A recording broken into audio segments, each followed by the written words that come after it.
Okay, well, we've just started the third weekly meeting of the Decentralization meetup. And today we're fortunate to have speaking with us Andreas Freund. And he's going to be speaking about cryptography and its relation to the blockchain and decentralization. And it should be a good talk. Andreas, thank you for joining us. You're very welcome. I'm happy to be here. Happy to speak with you about blockchain and digital identity. Yes, digital identity. It's going to be a very important subject for all of us. And so tell us how we can effectively and safely create a digital identity using cryptography. Sure. Let me show you. Let me show you that. Share my screen here. So let's talk about. Oh, this is nice.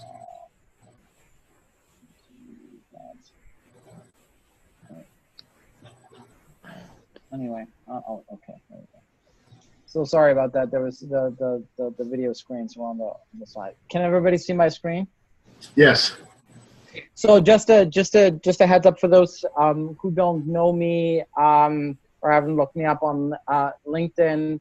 I run TCS Blockchain Advisory, and we are, Tata Consultancy Services is a $16 billion plus enterprise headquartered in India. We have north of 370,000 employees, continue to grow. 95% of the global Fortune 1000 are our customers. So we're talking with all the relevant players in the blockchain space, both on the corporate side as well as with the startup world. So we are currently we're working on various platforms. Ethereum, we're working on the Hyperledger fabric, and we're working on a platform, it's called a general purpose technology platform, that incorporates various blockchain technologies such as the one from Eris, BigChain DB, and Decentralized and IPFS. Not really a blockchain, but it's a decentralized storage, file storage. So in addition to that, we've built a proprietary decentralized ledger platform specifically for financial services.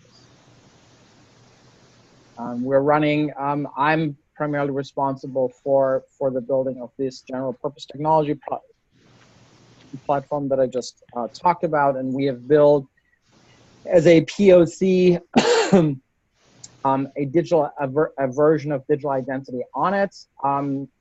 It's not fully complete. The entire identity protocol is not yet implemented. We've implemented the core identity, and that's what I'm going to talk to you about today. I'm not going to show you a demo, but I'm going to walk you through a flow, how that works. But before that, let me start off and saying why digital identity will become fundamental to everyone and everything. So I wish this would work. Here we go. So currently we're facing exponential identity risks as well as opportunities. The risks and opportunity at the same time, we have 1.5 billion people do not have a legal identity and are shut out from meaningful economic activity and legal protection. We have ongoing cyber hacks of personal information. It costs tens of billions and posing global threats to everyone. Ongoing cyber hacks of devices are endangering the lives of millions of people. Case in point, the DNS DDoS attack recently that did not only shut off Twitter and Facebook, but also important services such as emergency services that will actually rely on the internet. Regulations, on the other hand, are rapidly increasing globally to protect individuals' privacy. That is both a risk and an opportunity for organizations. And the demand for seamless customer experience requires secure, trusted, and real-time authentication of individuals and things. That means this requires a coherent global digital identity strategies and solutions. Note that I'm saying strategies and solutions. There is no one magical bullet and no one strategy around it. Let me pause here for a second. Any questions up to this point? No, you're preaching to the choir here. I'm very glad you gave that very great introduction to the issues there. So let me then talk about TCS's vision for universal, secure, and private digital identity. So how are we defining what is a digital identity? It's modular, which means it has a core identity established through an auditable trust process that proves uniqueness, just like getting a passport.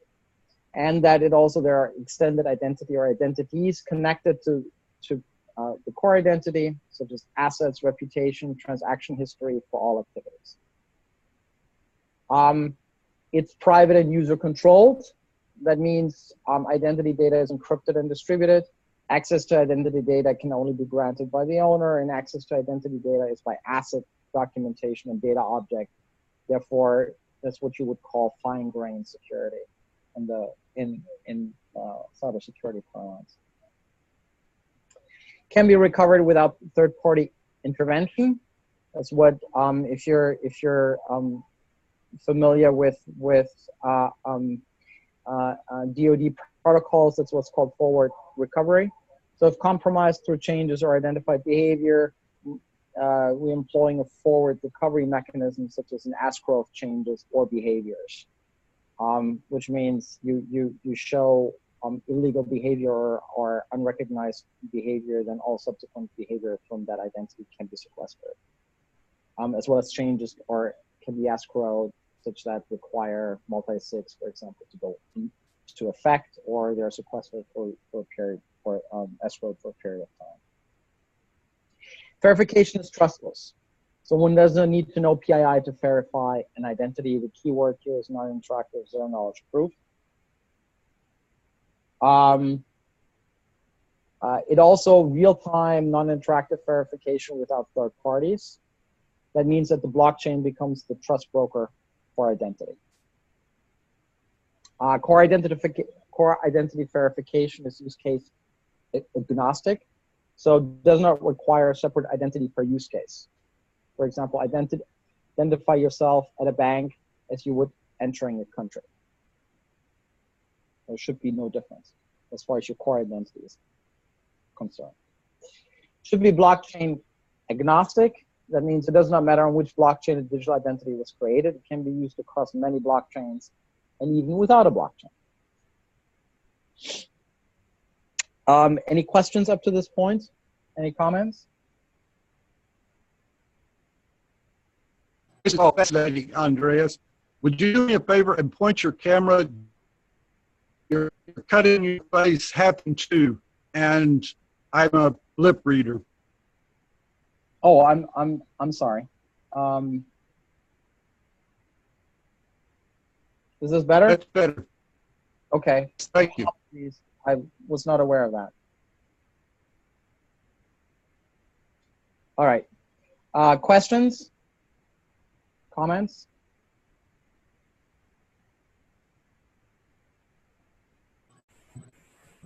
All right. One thing the concept of location on IT. I'm sorry, you're cutting. I want to turn video off so your data connection is not that good. And we can at least understand you. Yeah, Gary, what can you turn off your video? I think your audio is breaking up there.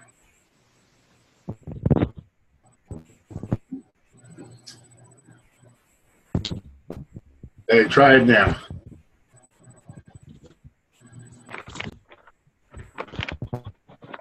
No, I don't. That's not working. Okay, my question is, what part does location and identity? Location is part of PII, right? So it does not define who you are. It belongs into the extended identities. It's not part of your core identity, right? Yeah. I think in terms of authentication factors, we have knowledge, biometrics, location, behavior, things that play into getting assurance of authenticating the presence of an individual in a transaction. If the interaction is from Taiwan and the person is in the USA, well, it's not the right person. Well, so we need to differentiate between what is the use case, right? So if you're doing a financial transaction, folks. Sorry, buddy. where OFAC is important, then yes, location information is important.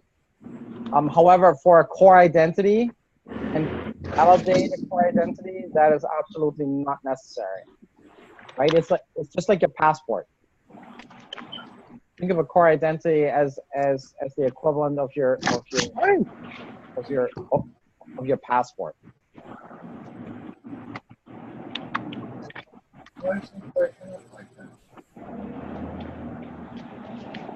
So when you're for example engaging in a financial transaction, then your extended identity along your financial dimension becomes important. There you would carry, for example, a financial KYC token.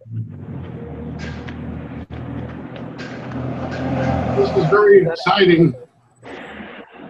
Could you, whoever is it, could you, if you're not speaking, could you put yourself on mute, because there's background noise that makes it really hard to hear people. Thank you.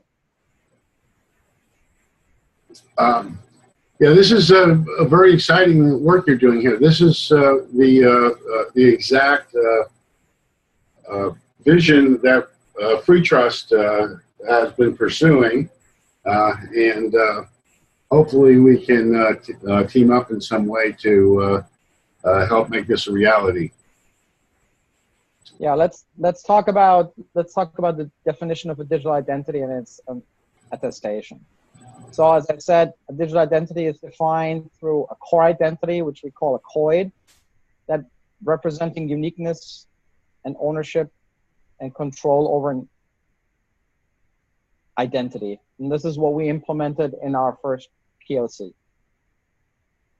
You have one or more identity dimensions relating to different aspects of an individual's or a thing's history and data, such as financial, social, educational. That's under development.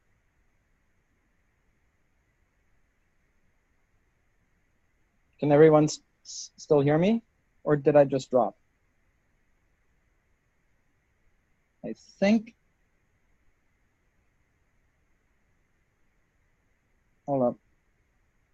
You're muted, Jim. Okay. Okay, so. Yeah, someone joined. Unfortunately, the doorbell is turned on. Okay, no, that's fine. That's fine.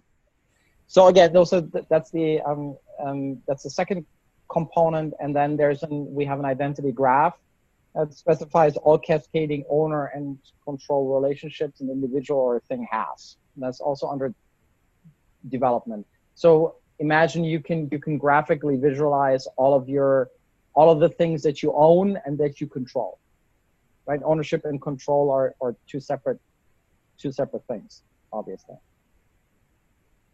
And the identity graph, which we're going to implement in the Patricia Merkle tree, then allows you also to do a two-factor authentication of both ownership and control beyond just a digital signature. On the identity attestation, there are two principal ways to go about it. Number one is earning trusted status through reputation alone without a third-party attestation process. That's what you call a self-sovereign identity, right? So anyone can start on building their trusted digital identity through verifiable behavior by others, right? The drawback is it does not guarantee the uniqueness of a digital identity, even if biometric data is included, right? I can start as many digital identities as I want if I go this route. And something the promise of uniqueness is something that is incredibly important. Because if you can't promise uniqueness, then you don't know whether you're talking to really that person or to any other avatars that they have. So that should not be that's not very desirable, especially when you're talking about sensitive transactions. Using third-party trust providers such as governments or banks to attest to uniqueness of an identity. That's the other way. The advantage is you have higher uniqueness guarantees validated by a sufficient number of identity verification providers, such as an identity verification as we employ to add more security actually to that. So it's not one, but it's several validators that we're employing. The downside obviously is it's not 100% self-sovereign and requires external third-party trust providers. But then again, on the flip side, self-sovereign identities again requires that others, attest to your behavior. Yes, that was done by you. That is, yes, that's you. Right. So it's both approaches have their pros and cons. Okay, so we decided to going with a third-party trust provider, with third-party trust providers. So, core identity has four important aspects that give it utility. Number one is uniqueness. So you have a unique ID, which is a unique identifier for person or thing. We are using the hash of the unique ID attributes. And attributes, coming to that, unique ID attributes that do not change often, such as biometric information or national ID numbers.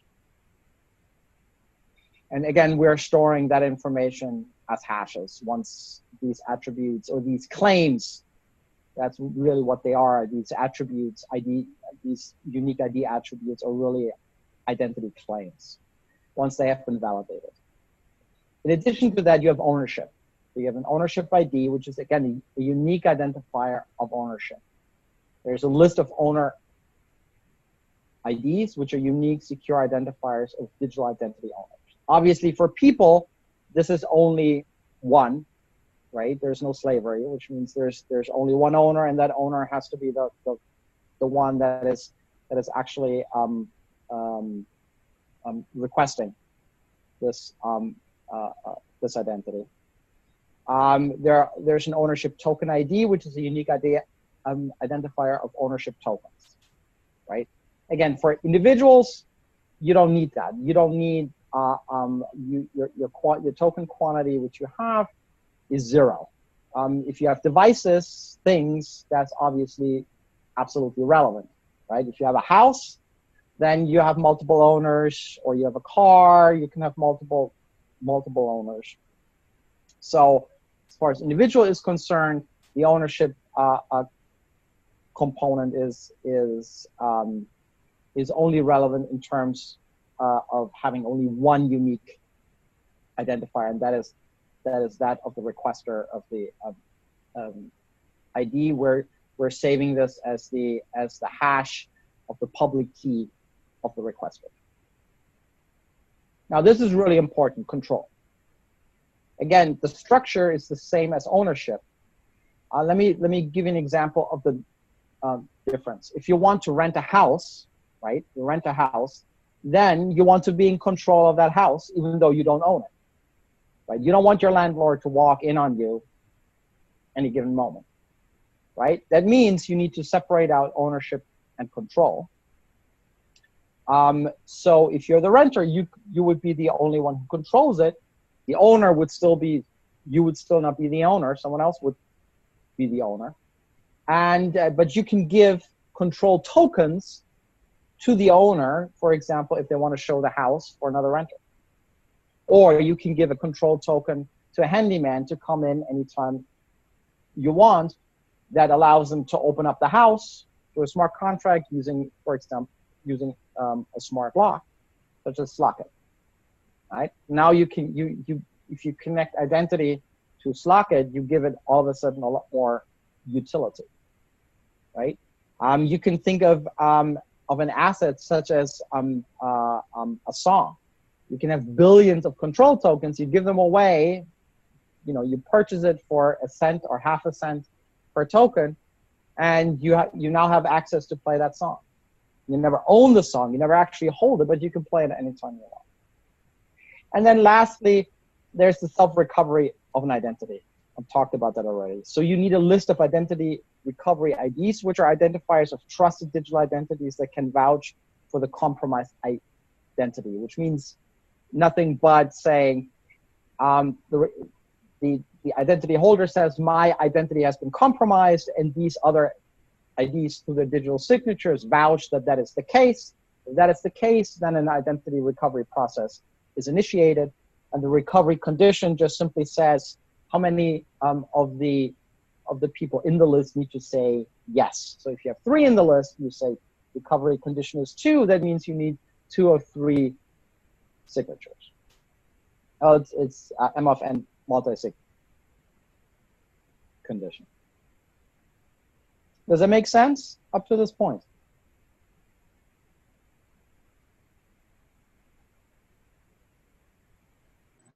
Absolutely. Wonderful job of all right. So then let me go on and show you how the demo, if I were to do it, I'll show you where it is. So the demo, or what we have done with the phase 1 with the core identity, we can now demonstrate the following concepts. Number 1, a universal core identity, a use case independent attestation, a private and user controlled identity, that identity verification is trustless, that a digital twin as a secure router or firewall for things. That's part of our cybersecurity solution. So every device, everything has its own digital twin, which is its own router. Even when you're out and about, you have a virtual router that has additional security features built in. So even if someone is trying to contact you, they don't know where you are, right? They don't know where your device is, how to get to your device. They only know how to get to your digital twin. Demonstrates obviously the immutable audit trails through the blockchain, and it also shows the concept of secure tiered integrated blockchain architecture. Actually, blockchains plural, because we've integrated 2 different blockchains. So how do we do that? We have built an identity wallet, which is effectively trying to replace the wallet that you're carrying in your back pocket. So you have identity services for your everyday needs, payments, right? Your debit card, your credit cards, any other cards you have what you would have in your normal wallet, right? Passport, right? That's your identity. You don't always carry around your passport, but now you can. Services authentication. You can use that to sign into any service that you want. For e-commerce, right? You know, now you can prove yourself. You know, you don't have to have a card for, you know, Target, for Costco, for whatever. It's all there in one. It's all in your wallet. So you can now request a digital identity, a core identity, that sends it to the digital twin. And by the way, the things below are actual screenshots from what's actually happening. So the digital twin sits on a server. It's a secure gateway to isolate applications from malicious external and internal actors. That request is then forwarded to our eris blockchain service or services. So we have smart contracts and the appropriate Java applications to validate and manage identity through decentralized consensus. So identity validation, voting, management, and inter-blockchain APIs are all managed through this component. If it has been validated, if the request has been validated as a good request, i.e. your digital signature has been validated and has checked that your request is not a duplicate to another request, then that request is now creates a notification to one of the identity validators. These identity validators are randomly selected from a list that is kept in the blind, so no one, you can submit it, someone to it, but you never be able to see the entire list. So members of the Identity Federation can submit validators, but they don't know who the validators from the other participants are. Everything is run through smart contracts. So you randomly select 3 validators. They all get a notification, which is routed through their digital twin into an identity validation app. Where they will actually see the claims as well as the supporting documentation. So what we have done is we are uploading the documents that validate your identity into IPFS, and we are sharing only for this one time for the validation. We're sharing the IPFS hash with the validator, so the validator can go and pull up the document and actually validate that document. We have not yet built in notary signatures into that document, which we hope to do as well. So you actually have the digital equivalent of a notary service. Now, the signature on the document could include a notary. I mean, nothing would prevent that, right? Yes, I mean the picture could be that of a, but you don't know where it comes from. But if you actually have if you have a digital signature of a verifiable notary, then again there are external trust arbiters that make this validation process more trustworthy, right? It's just when you're sending in a copy of your birth certificate, right? You're sending in a notarized copy of that. So this is the digital version of a notarized copy. And the nice thing about it is we can upload it into IPFS, even an encrypted format. We just need to share the decryption key, and then we are able to exchange it in a fully secure manner. Again, neither the IPFS hash that would allows you to find the file as well as the decryption key are stored anywhere. They are only transient. So then you're validating. There's an off-chain process of the actual validation. What the State Department would do when you apply for a passport, and then they say yes or no. In our case, we have 3 different validators, and our condition is that 2 of 3 need to say yes. So once that is done, then that result is going back just the vote with a digital signature is going back into the platform. It's validated. Yes, it's good. The votes are counted. If a quorum has been reached, various things happen. We're creating several smart contracts on your behalf. One contract that allows you to create identities for things that you own or control, or that you own.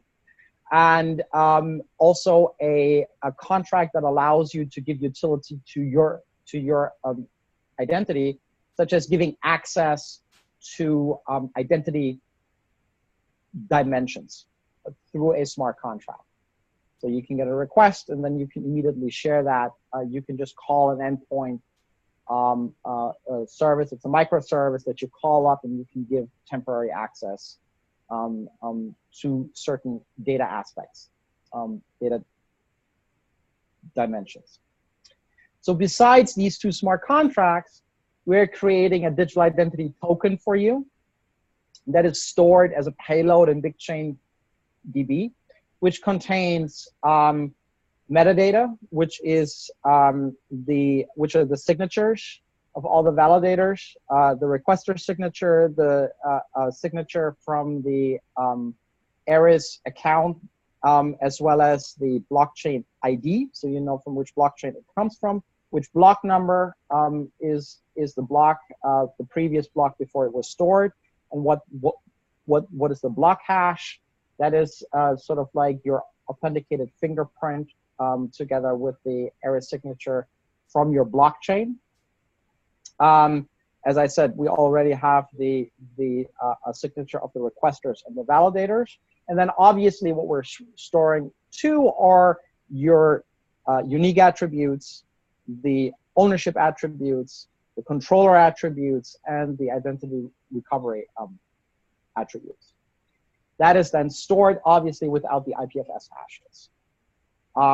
That is now becomes your digital identity token, your core identity token, and because it's sitting in a big data solution, I can call it through any API I want, as long as I have the transaction ID and the digital signature of the owner. That way I can then now call, and we have built a, you can validate through QR code. So once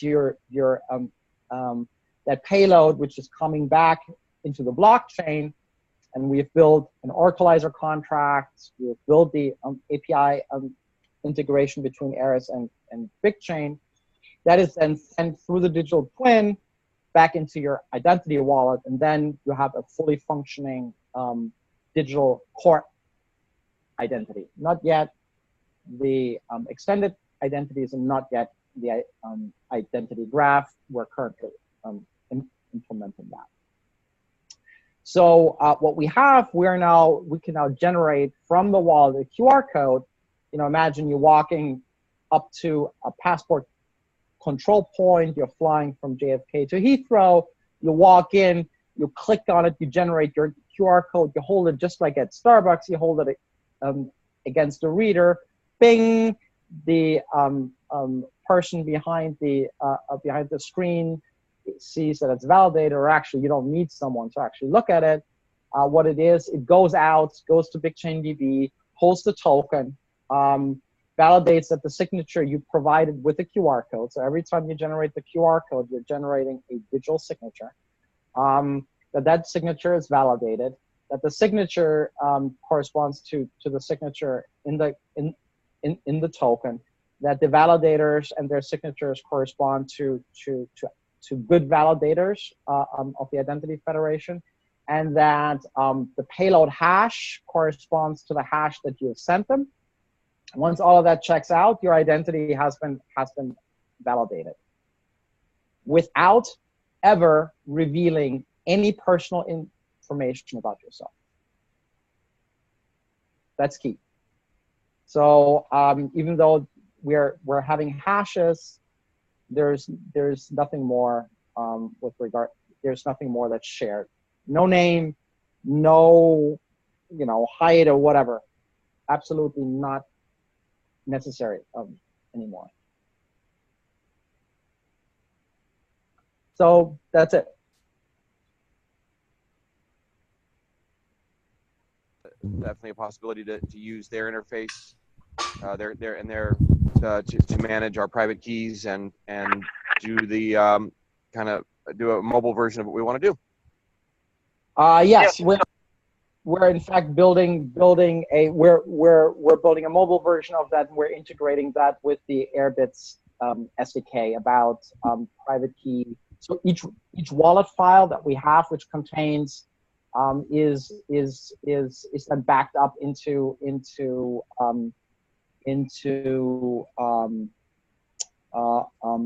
Airbits recovery solution.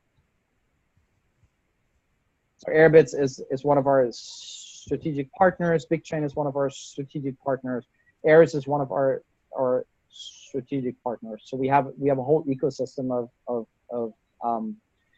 startup partners that we are working with.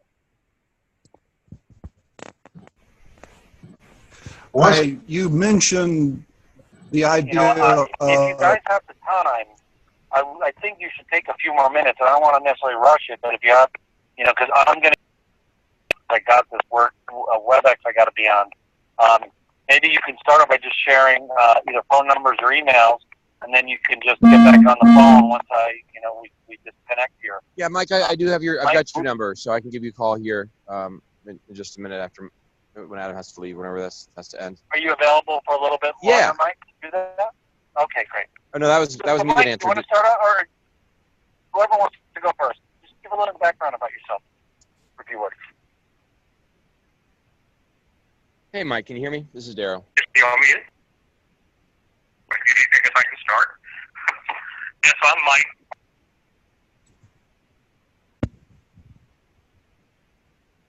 Mike, we can't hear you anymore.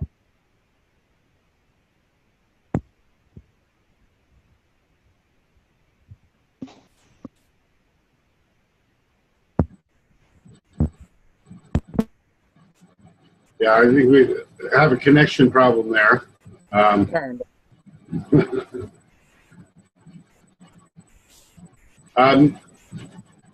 It looks like you have a really robust solution here, and in the Divi, we're in the process of a trustworthy identity project where we're trying to develop interoperable identities, and currently we're working with OpenID, user-managed authentications, authorizations, and UPort, Ethereum IDs support multiple persona. Have you looked at UPort? Yes. Consensus is one of our big partners. I've spoken with and discussed digital identity with the UPort team extensively, especially Christian. So, is there any way that we could start using and contributing maybe to the work that you're doing? And Mike and I have known each other for 3+ years now, right, Mike?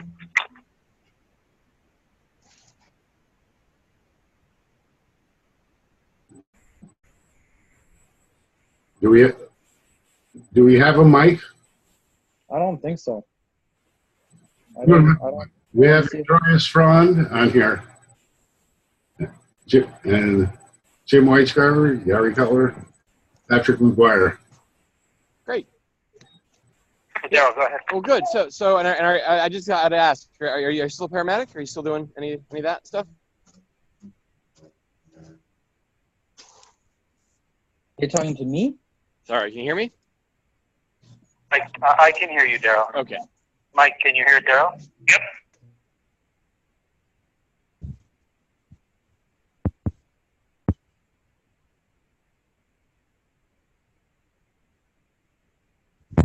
Well, He was on another phone call.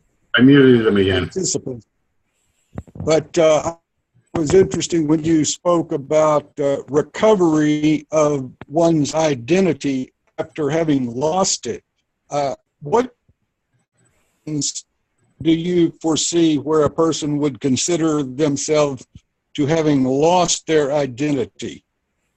If your private key gets compromised, for example, or your transaction ID that allows you to pull your identity token, right? If you, I mean, you need multiple factors in order to impersonate, right? So you need to have a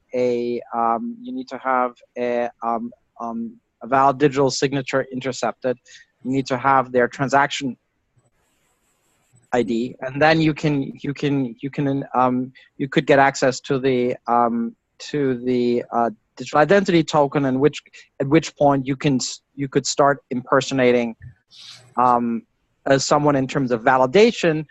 You would need their smart contracts in order to actually get utility over their digital identity.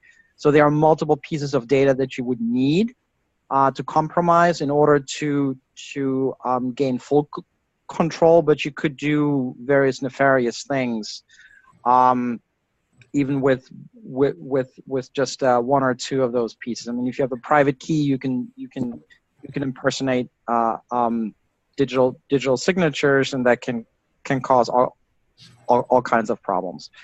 So hence for example, for requested changes to a core identity, they would be not only going through a review process, obviously, but they would also have to go through an escrow process where you have to wait a certain amount of time, 2 days, for changes to go into effect, and the identity recovery identities would be informed of that change, and they can then validate that is actually an honest change versus a malicious one. So there would be some sort of revocation of issued credentials at the point of recovery. Right, exactly. So you would go, once it has been established, you would essentially go and reissue a new core identity. Right. And then there's a whole process that we're going to, from unlinking and relinking the extended identities to the new core identity, which is actually not as difficult as it sounds. You just need to create a new private public key pair, and then update certain attributes, and that's it. Gotcha.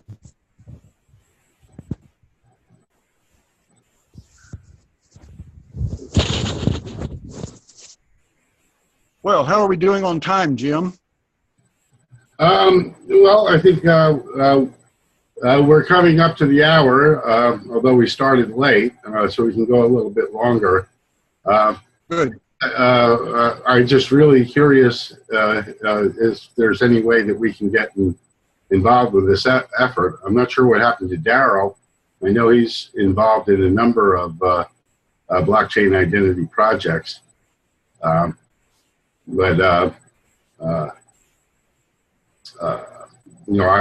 in terms of interoperable identities, it looks like Andreas has covered all the bases here for the most part. Our focus has been on the quantification of identity factors and integrating with the national identity ecosystem. And it really makes sense. It would seem to make sense that we would not want to reinvent the wheel with respect to what Andreas is doing here, to whatever extent that's possible. Yeah, so we're intending, for example, to write multiple tokens. So we're intending to write a token into Bitcoin as well as Ethereum. So if you want true trustless verification, because right now BigChain DB, even though they want to have a public public version up and running, which would be accessible by anyone. Right now, if you want sort of like unrestricted validation by anyone, you have to write it into. You would have to write it into as a color coin effectively into Bitcoin or Ethereum. Right. Well, is there anything we can do today with what you have? Let me think about it. We're definitely interested in collaborators.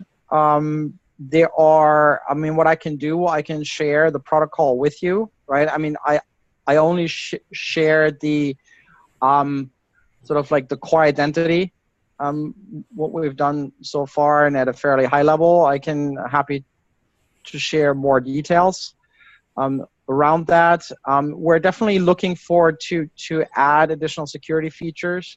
So we want to run our servers in secure enclaves, use data vaults, and do asymmetric end-to-end encryption.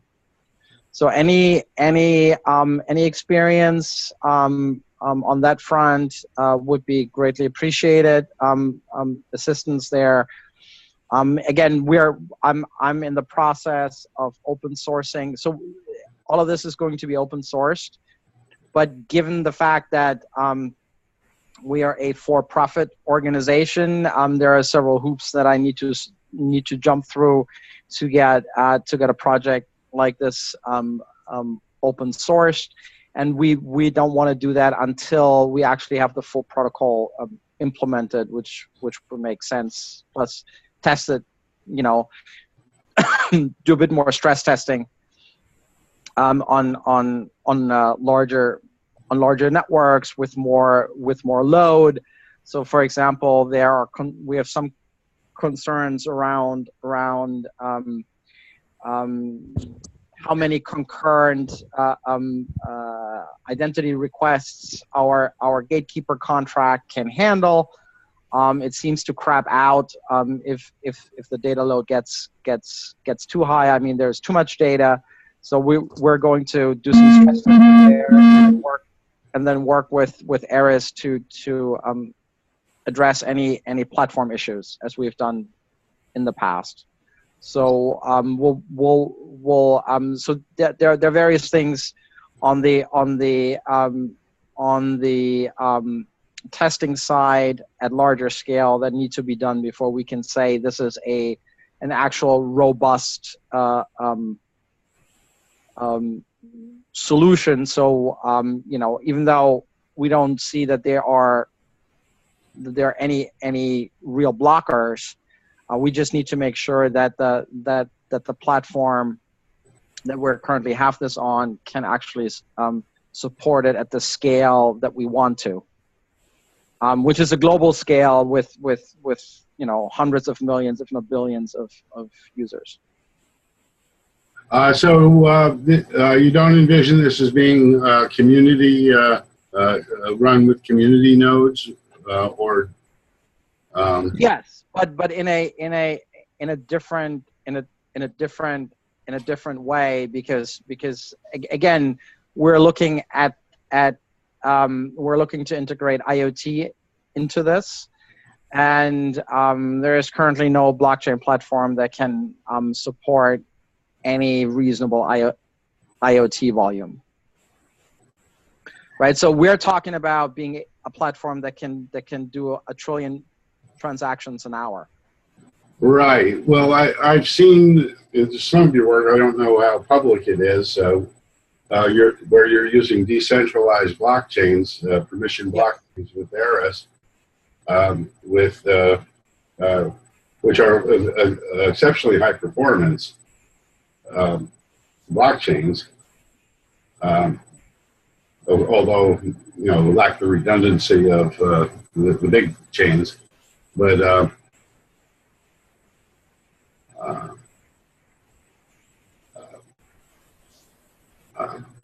won't that address to some extent the scalability issues? Well, the scalability issues is we need to be able to have, you know, to run several thousand blockchains in parallel, right? So we have an architecture plan for that, which uses we're going to package our microservices with NE2 API with the NE2 API framework.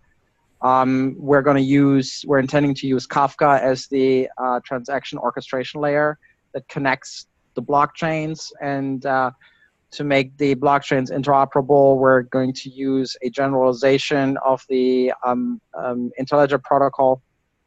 So we're working again with BigChain and ILP on that.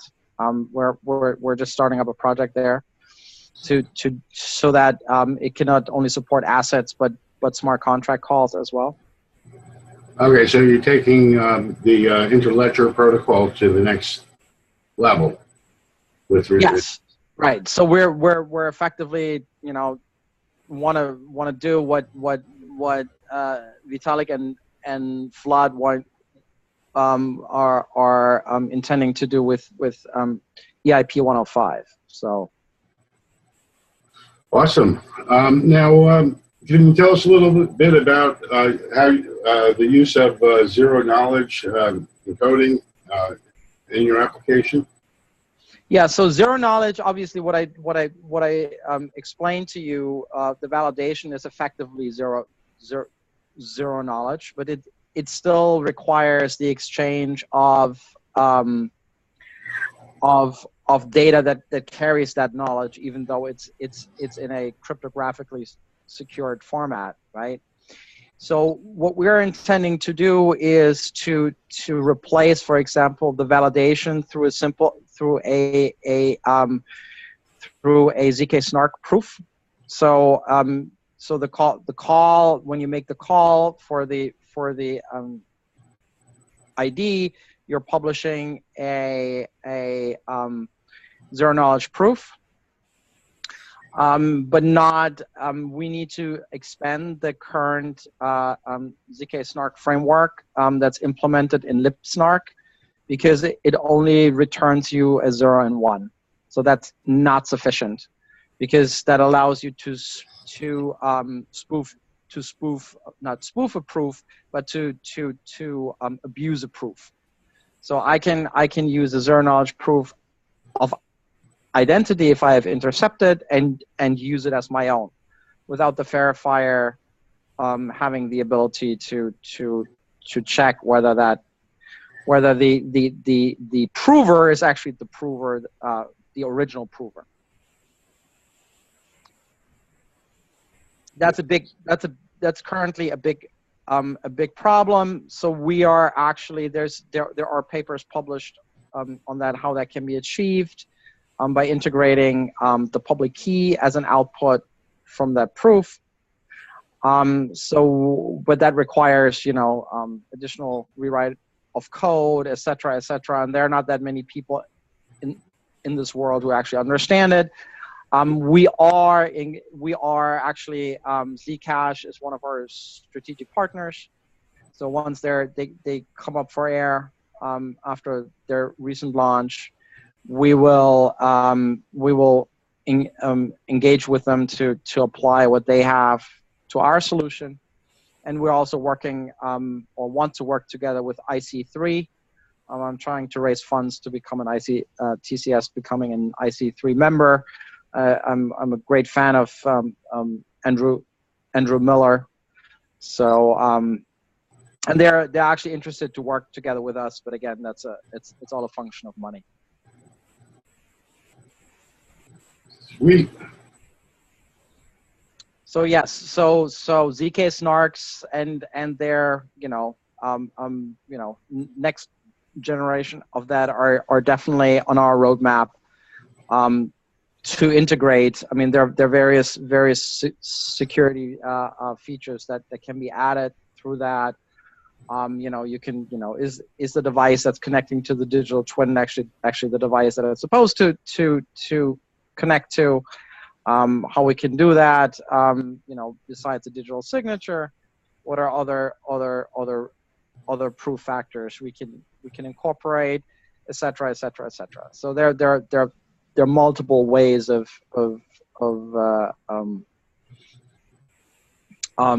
doing that. But you know, it's still early. We started 6 months ago with a small group of people who didn't know what blockchain was, didn't know anything about cryptography. So I had to bring them up to speed, and what they've built so far is pretty amazing. Now, Greg Meredith at the last community meeting was suggesting that using the scenario R-chain, decentralized blockchain technology, which won't really be available for another year, that the LK Snark would effectively be redundant because the content is already controlled by the process calculus,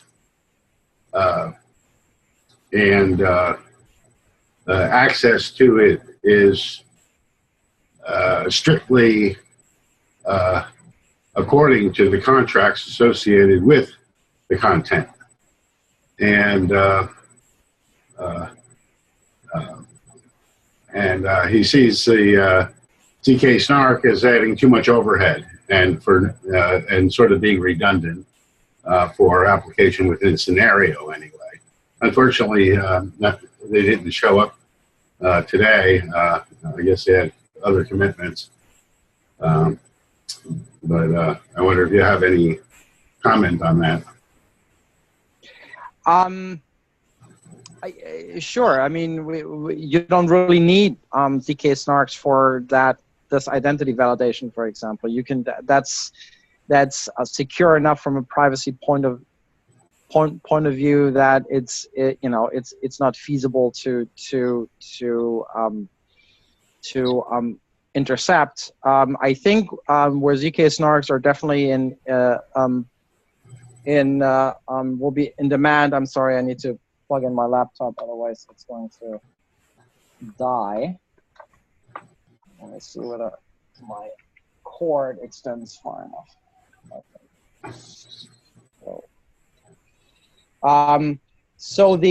But there are dynamic situations. Think about supply chain. Think about where certain things you don't want to keep actually on chain. You want to have it off chain, but it needs to be validated. So what Andrew Miller and Cospa et al. have done with Hawk definitely has its applicability with regard to dynamic situations. Yeah, I was thinking even with scenario, for externally communicating and inter-blockchain and all that, we would still need the ZK Snark types of things to essentially have information that has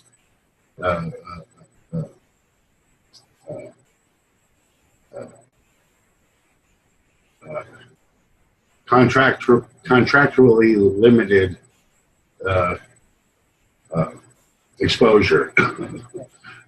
Let's just say for any high value transactions that do not have to be done in real time, that's okay.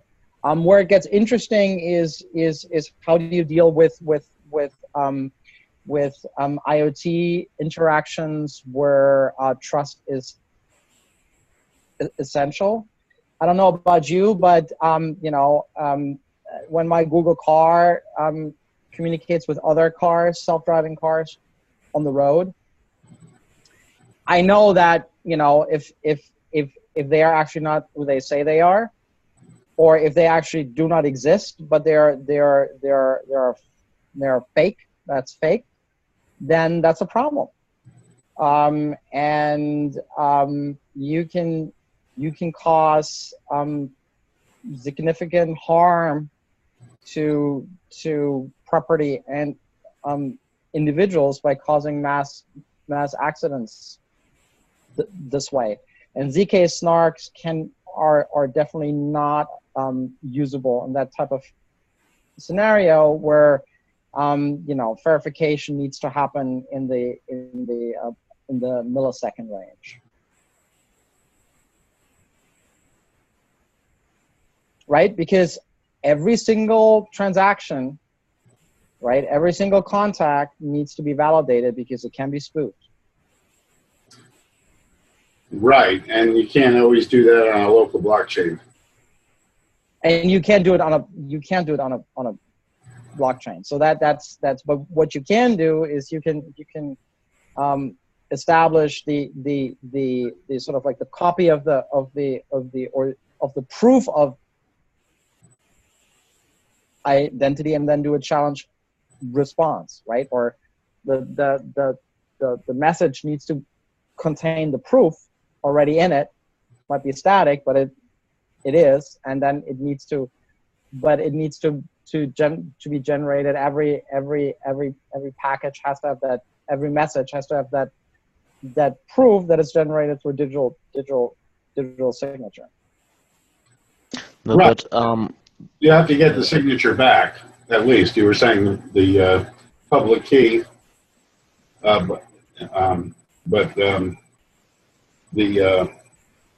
which you can validate, or the you need a two-factor authentication, right? You need the digital signature plus an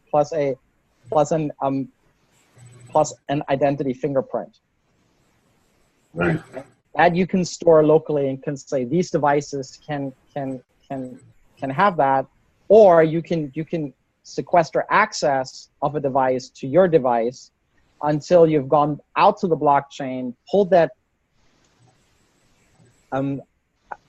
identity in, and then said validated, yeah, that's actually a trusted identity, right? And I can trust it. It's actually, oh yeah, it is actually a self-driving car. Awesome. An actual self-driving car. So that those scenarios are they're more challenging because now you're talking about significant number of interactions between cars, but then also inside of cars, right? Your control system, the brake, that says brake. How do I know that I'm actually getting that signal for the brake actually comes from the control system? And it's not and it's not malware, right? So it has to be done also inside. So between mission critical systems, that same thing has to happen inside with every single exchange. Yeah, in free trust we're using 4 factors initially. Trust factors. The strength of the identity in terms of identity factors, privacy factors, security factors. How secure is the interaction with the other parties or whatever, and presence. How strongly is their identity present in the transaction or the interaction? Any other questions, Patrick, Gary? Did we lose Leon? So I see there's a question from Patrick whether we have any plans of having cards for identification purposes also, besides QR codes. Leverage what's in the smart device already, NFC, Bluetooth. So that's more why issue cards? Yeah, well, one use case that is on our roadmap is where you can have a QR code that is permanent, okay, which is just your ID, and then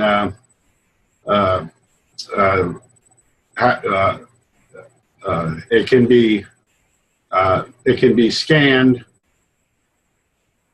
at a bar or at a entry point, and the attendant would see a picture of you and the relevant information. The person's over 21, or the person's a U.S. citizen, just the information they need. And you could have a little piece of paper that with a QR code that you could use in lieu of a smartphone. Right, right. So in Kenya, there are more smartphones than identity cards. Yeah. Right, and that's where it happens, right? I mean, in India, you can get a $6 smartphone. So that's really where the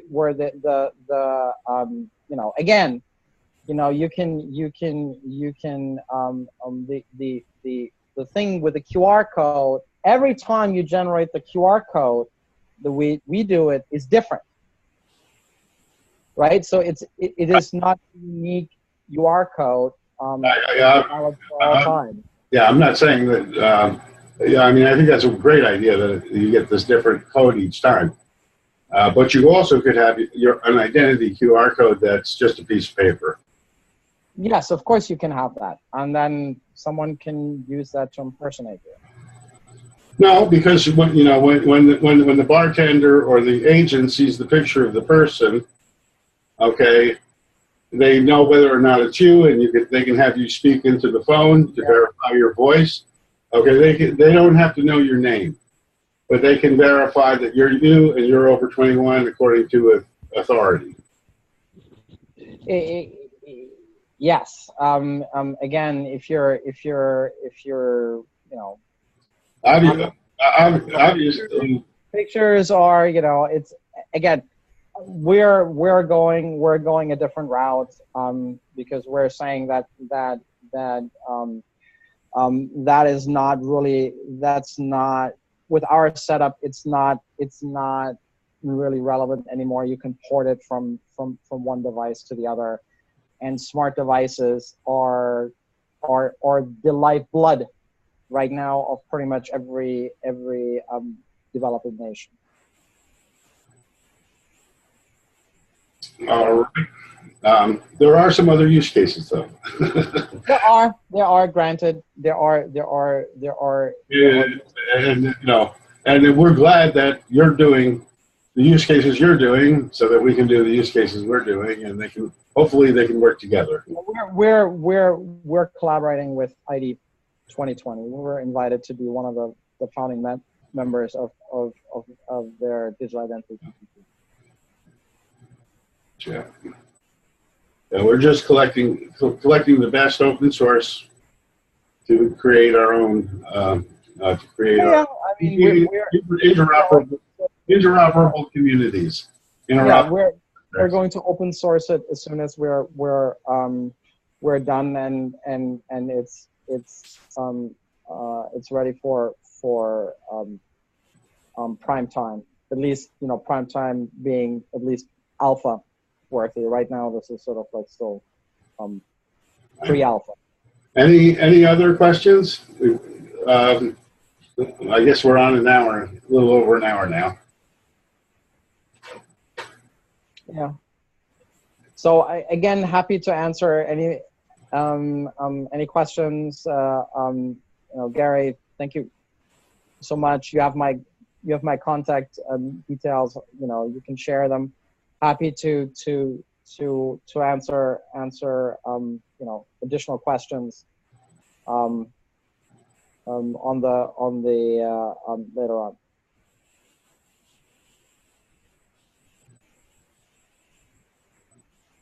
Well, it looks like Gary's. I don't know if he's speaking. I mean, Jim, you have my contacts, so that's fine. I meant not Gary. Sorry, it was a long day already. I got up at 5. Yeah, it's unfortunate Gary's having connection problems today, and so was Darrell. But it was a wonderful presentation. I don't know if there's a slide deck that you can make available, a PDF file or something. If not, that's all right. But we can post that. I can make I can send you a PDF version. Awesome. There's Gary.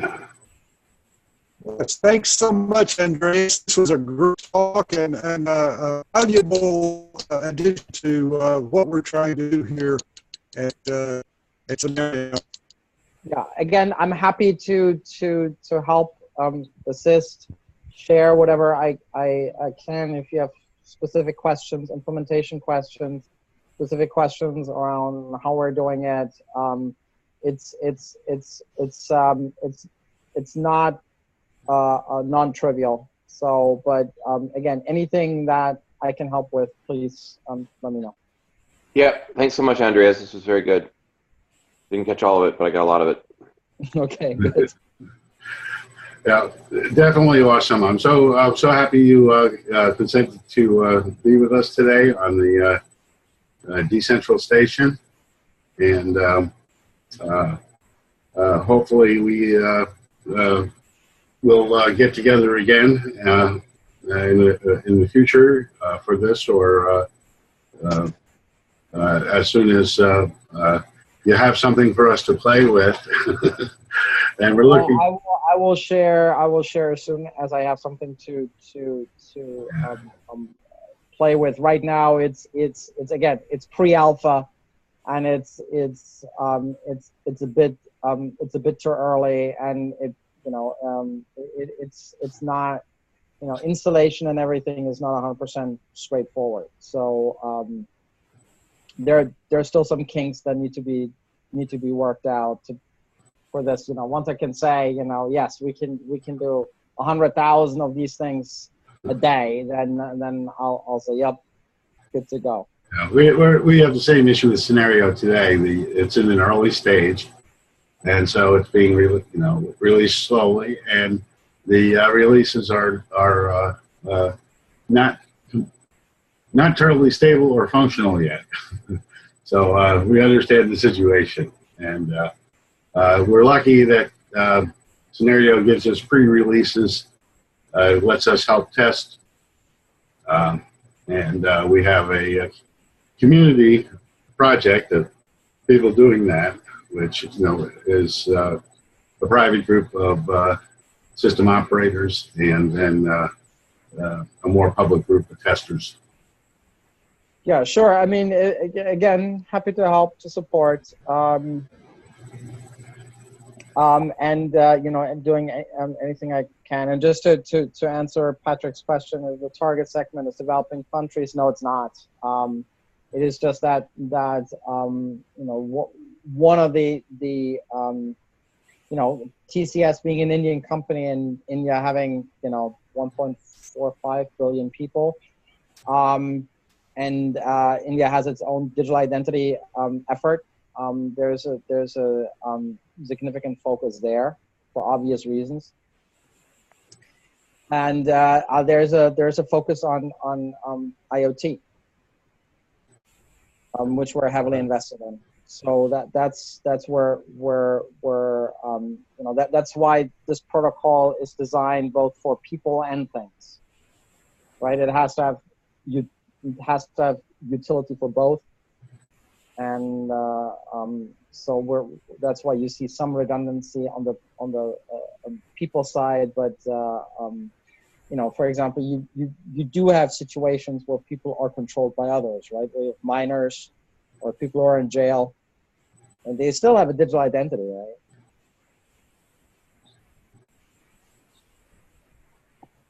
So right.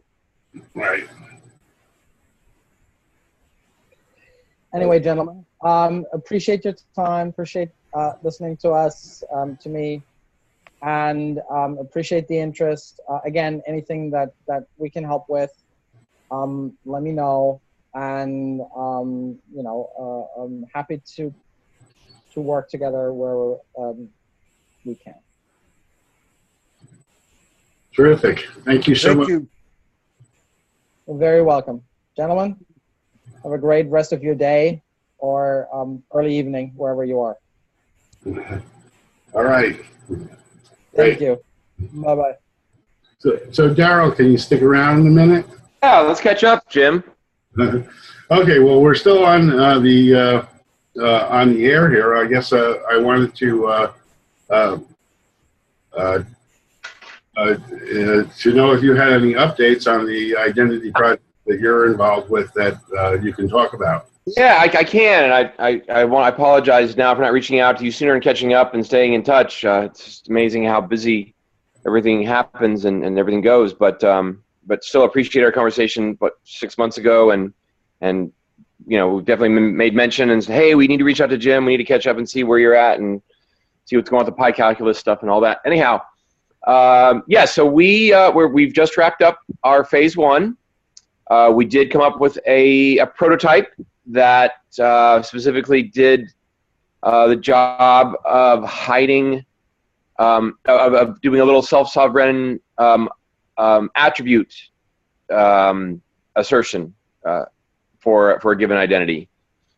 And we use the blockchain only for registering the identity, but we came up with a solution that allowed for someone to assert a claim, and then for that claim to be signed by a validating authority. So in this case, the example is I'm an EMT, and so I make that assertion, and then an authority that's allowed to confirm that signs it, and then that signature of a signature gets stored in some offsite database, and by itself means nothing.